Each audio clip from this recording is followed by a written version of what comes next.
Oke, selamat malam. Berjumpa kembali dengan Mas Bro Tegal. Semangat, semangat, semangat, semangat. Ya, banyak hal yang akan sampaikan untuk kalian bahwa market kemungkinan di bulan depan yang kurang 2 hari lagi akan membaik, akan positif dengan berbagai macam berita.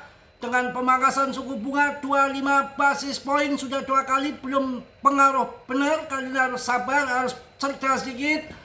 Karena nunggu tanggal 31 pertemuan yang lagi berlangsung antara Presiden Trump dengan Xi Jinping. Dengan sudah ada bocoran, hasilnya sangat positif. Baru saja Presiden Donald Trump mengatakan pertemuannya dengan Presiden China Xi Jinping luar biasa. Banyak keputusan yang telah dibuat.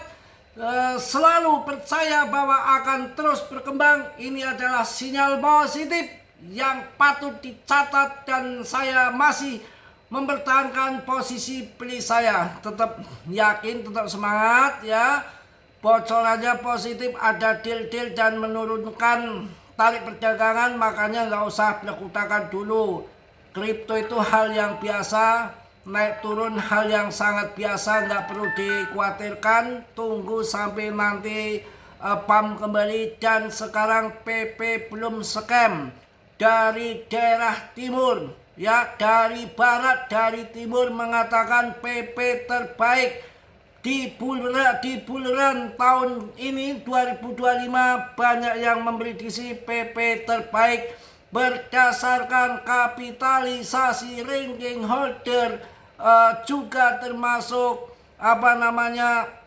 adopsi investor yang besar-besar. PP ini yang beredar cuma 40%, yang 60% lebih, ya 62% pasokan dikekang ya, disimpan sama si GZ Binance ya.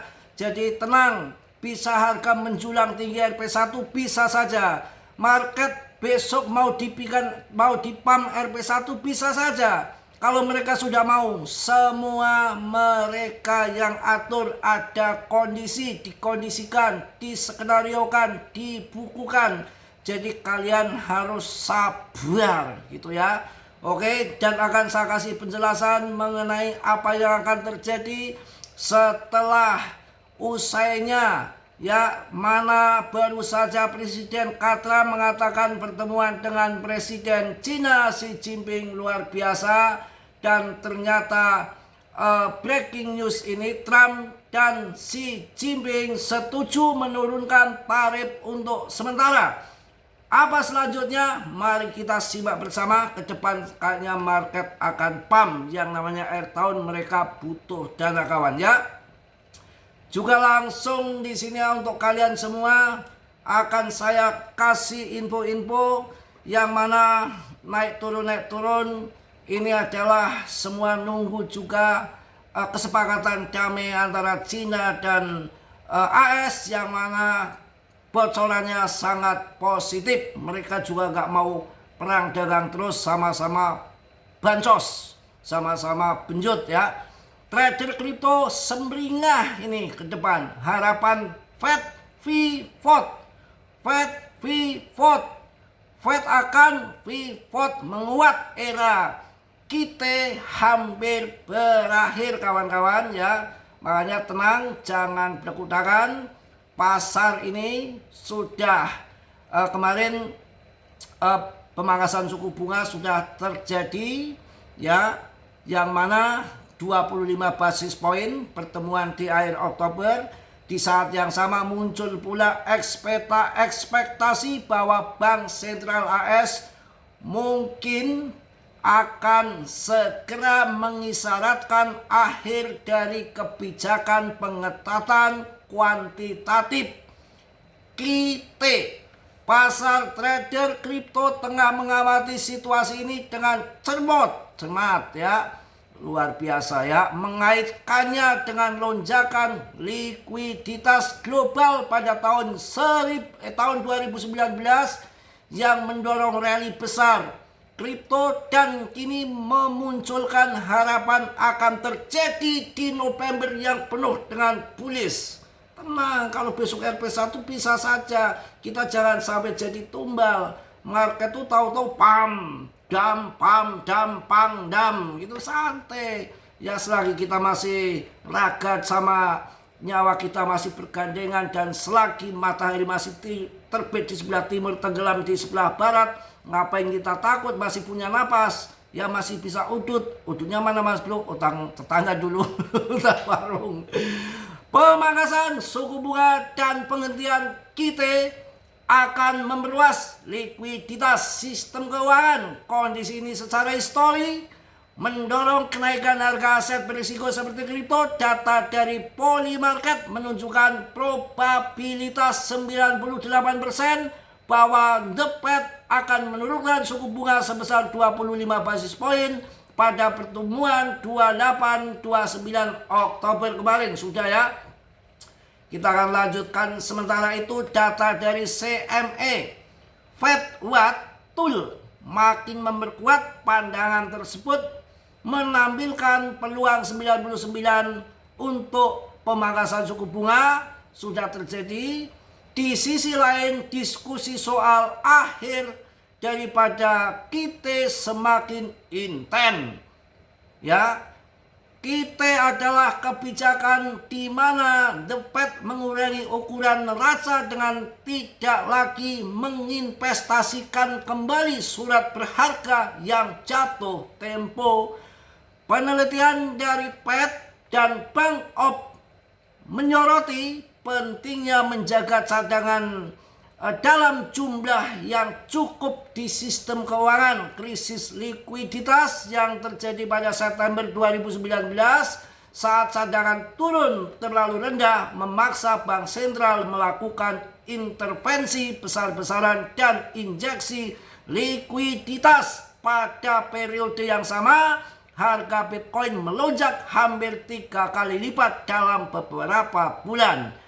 Pasar kripto harapan rally gaya 2019 mudah-mudahan. Dalam konteks saat ini, sejumlah analis kripto melihat potensi skenario yang serupa mirip tahun 2019. Sementara itu, analis menyoroti kemiripan situasi saat ini dengan akhir QT pada tahun 2019 yang menjadi katalis utama lonjakan likuiditas global.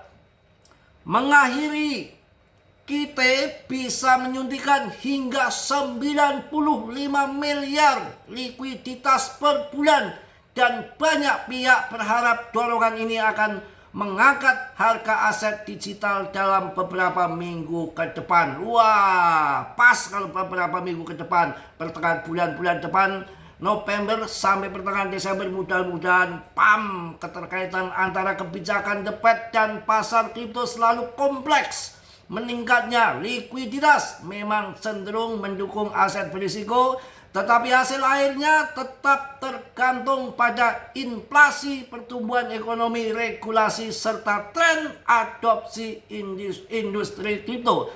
Kalau regulasi oke, tren adopsi udah luar biasa, aman-aman saja. Inflasi bisa dimanipulasi. Udah lengkap lah ya.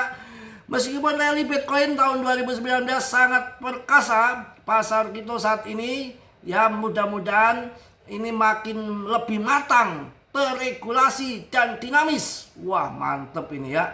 Mudah-mudahan kebijakan Raja The Fed juga berdampak langsung pada likuiditas dolar AS global.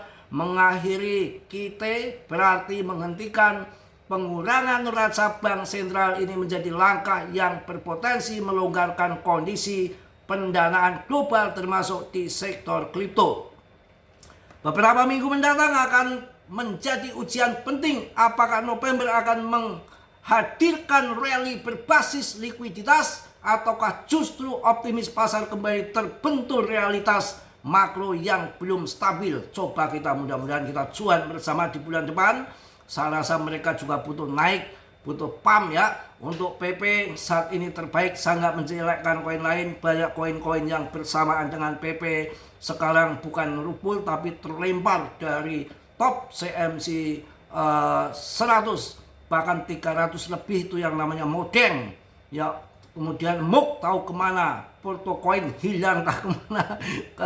Ada juga perpetual ya itu juga ditendang dari Binance. Jadi satu-satunya PP masih kondisi yang terbaik. Mungkin itu yang saya sampaikan di malam hari ini. Tetap semangat, jangan sampai goyah, jangan jadi korban. Ini adalah murni game, semua ada yang ngontrol, ada yang atur. PP besok LP1 bisa kalau mereka sudah mau ya. Dengan mana kita melihat PP ini sangat market cap yang lebih kecil dibandingkan dengan meme-meme koin yang di atasnya. Saya rasa untuk mencari keuntungan secara ilmiah yang lebih tepat menurut saya ada di PP. Oke, mungkin itu yang saya sampaikan di malam hari ini. Tetap semangat, tetap yakin, tetap optimis ya. Dan Mas Bro selalu saya ingatkan, dalam dunia kripto berisiko tinggi, Mas Bro tidak bertanggung jawab atas kerugian kalian. Semua kerugian ditanggung masing-masing ya. Dan yang positif kalian ambil, yang buruk kalian tendang. Kiranya sudilah. Yang mau subscribe silakan untuk subscribe. Yang sudah, Mas Bro ucapkan banyak-banyak terima kasih. Salam dari Tegal Mas Bro. Wassalamualaikum warahmatullahi wabarakatuh. Jos.